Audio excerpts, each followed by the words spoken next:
What's happening, everybody? Trey here, joined by my dad, Sean, and today, reactions to the classics. We're continuing our journey through our top 5 albums by year draft, and today we are up to 1972. If you want to check out the previous videos in the series, there's a playlist that you can look at, and it'll also be linked down below and at the end screen. But this has been a very fun journey, Dad, and I'm sure today will be no different. And I got first pick. You got first pick, so if you're joining us for the first time, it's snake draft style. Trey gets the first pick. This year, we alternate. I get second and third. He gets fourth and fifth until we each pick our top 5, which you're getting 10. So this has been a fun journey so far. I think one of the things I'll say is that, we want you to pick a winner at the end, so be thinking about that as you're watching this. But sometimes when someone picks the album, they end up getting the W.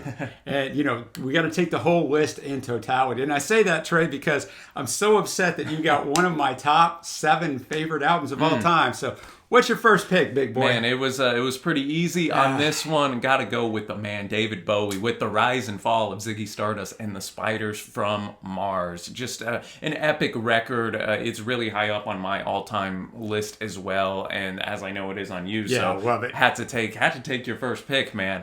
I think one of the great opening and closing tunes of all time, with starting with 5 Years, closing with Rock and Roll Suicide, one of my favorite Bowie jams. You also have Starman, Ziggy Stardust, Soul Love on here. Just those glam rock sensibilities. You have Mick Ronson on guitar, man. Bowie's just out of his world, out of this world on this one. You could definitely argue this is the best Bowie record that there is, man. And just, I would argue that, but I might be in camp on my own. Just a lovely record, man, that I think really does stand the test of time and sounds fresh even in 2021, man. So that was pretty easy for me. So now, Dad, you get back-to-back picks. I do, and Trey, I'm going to let my uncle come into town. Uncle Neil Young, Harvest. Of course, you got Old Man, Heart of Gold. You got James Taylor and Leonard Ronstadt stopping in, as well as some of his CSNY friends. We got Alabama. He's just going to stay with that Southern Man theme. Leonard was going to be happy about that. The Needle and the Damage Done, very powerful song. That's actually live on here, only a little 2-minute track written about his buddy Danny Whitten. The Stray Gators, who are his backup band on this one, Not Crazy Horse. They're fantastic. And Trey, it's the best selling album of 1972. So well, and I think Heart of Gold is one of Neil's best tracks, man. And and one of his most well known on this one, man. So I like that pick. It can't go wrong with Neil, man. Yeah, and the first 2 albums we did do album reviews of, or reactions, depending on whichever one was up at that time. So all the stuff that we've reacted to or reviewed is going to be in the links below, so you can click on those afterwards. My second pick, I say that to say my second pick, we have not done a review of sometime. We did a review of another one of his albums that may be popping up in another year, but I got Talking Book, Stevie Wonder. Somehow his 15th album, Trey. That's right, But this is the one where he kind of got away from Motown's guidance and kind of started to go out on his own.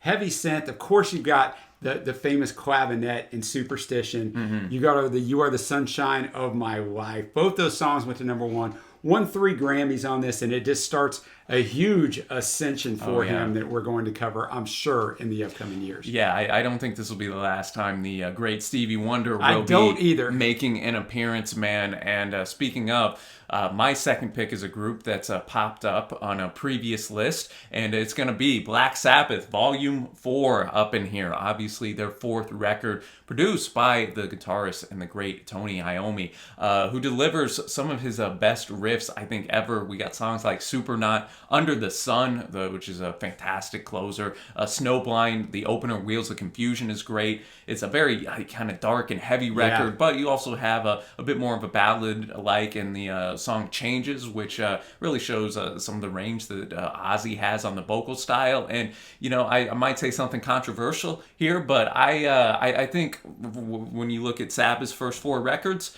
I think they just slightly edge out Led Zeppelin's first 4 records, man. Wow. I've been really digging Sabbath here lately. I think Tony Iommi on the guitar is just a riff master, man, and I think that just comes through in this record in a great way. So check that one out. Bold statement, Trey. Always like that. I always like the bold hot takes. And then for my third pick here, I'm gonna go something then a little bit different. We've had some glam rock, some metal. Now we're gonna going to go a little prog rock action with Yes and their album Close to the Edge, my favorite Yes record of the ones I've listened to, edging out Fragile in my estimation, man. Their fifth record.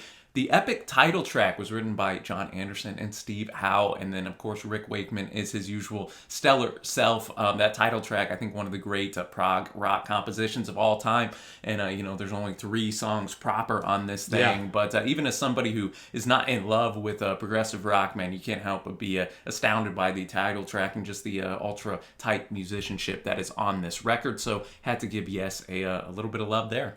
Yeah, it's a really good album. I agree with you. Now, I'm going to switch things up a little. Talk about glam rock. We're going to do a little glam rock over here, Trey, except for this time Lou Reed style Transformer. Great his pick. Second album. His debut had flopped. But guess who was heavily influenced by the Velvet Underground? Sang some of their songs at concerts all the time. You already mentioned this guy, Mr. David Bowie, and they produced this thing. And then Bowie used his pull and his push to help promote this. Of course, Walk on the Wild Side, probably Lou's most famous song.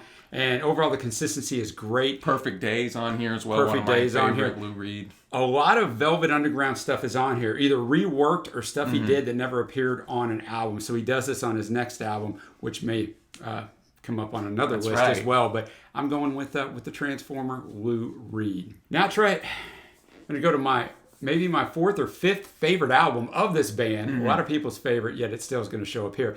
Exile on Main Street, The Stones. You know the weird little album chronology. 10th US, 12th, or 10th British, 12th US. Double album. Tumbling Dice is iconic. Keith's lead on Happy is great. You got Sweet Virginia, you got Shining Light. And you got a crazy story. They do this in France.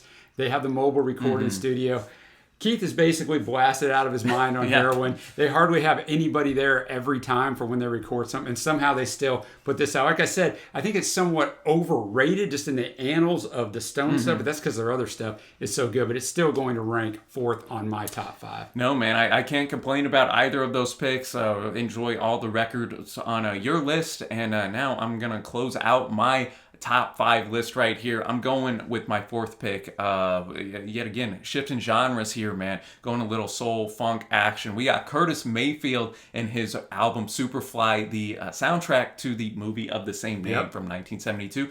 This was only Curtis's 3rd record. I know, man. And, I also listened to his self-titled, which is from, I think, 71, which is just fantastic. It includes Move On Up. But this one, too, I think really does, especially in those first 3 tracks, a great job of kind of putting that cinematic theme that you would expect in there and thrust us into that Superfly world, if you will. I haven't ever seen the movie, so... I've never seen the movie either. I don't. You have an excuse. I don't at my age, but... I don't know, man, but Mayfield's voice here is only outdone by his arrangements. Even the instrumentals are tight, like in tracks like Think. That soul and funkiness still just holds up all these decades later. Really like the track Superfly, Pusher Man, and Little Child Running Wild. And then my last pick is going to be a group that is going to reel in those years, Dad. The great Steely Dan with their debut record, Can't Buy a Thrill.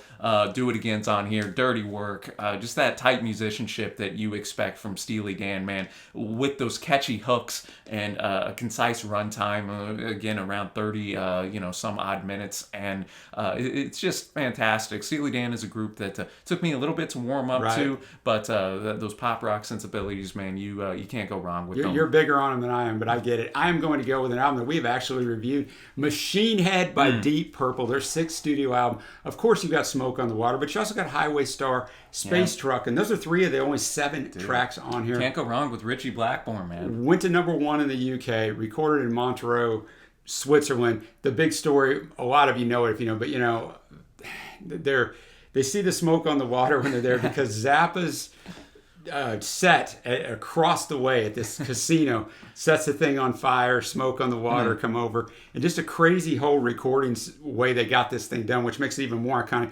Really a forerunner for a lot of future metal-based groups, so 100%. Highly influential. No, man, I really enjoy that as your last pick in here, and I guess we can note some honorable mentions as well. The great Elton John, Honky Chateau. That was the first Elton record we reviewed, it's fantastic. T-Rex, The Slider, hurt me to leave that off. Alice Cooper, School's Out. Big Star, #1 record. That was my 6th pick of my top 5. Eagles' self self-titled, Al Green, Let's Stay Together, the OJ's, Backstabbers. That's a good one too, man. Ooh, Pink Floyd, a very underrated, Obscured by Clouds, and then Paul Simon, self-titled, and Joni Mitchell's For the Roses for a little singer-songwriter action. So yet again, Dad, I don't think as strong maybe as our last 2 years. No, not at all, but consistent. Trey, we do pick our winners, like I mentioned at the start, so we want you to pick your winner below. But I'm going to tell you what, for the first time, I don't feel super confident, Trey, because you're bringing Bowie, Sabbath, Yes, Steely Dan. Might be a little tough on my end, but I'll stand by my Neil and Stevie and Lou and Stones. Yeah, and you still got. I think it's a pretty even, but yeah. So anyway, guys, let us know who you think won below. And we'll be back next week, man, with 1973. It should be a fun one. It is very consistent in that regard. And I guess that'll wrap it up from here today, y'all. Thanks so much for watching. Happy listening, and we will see you.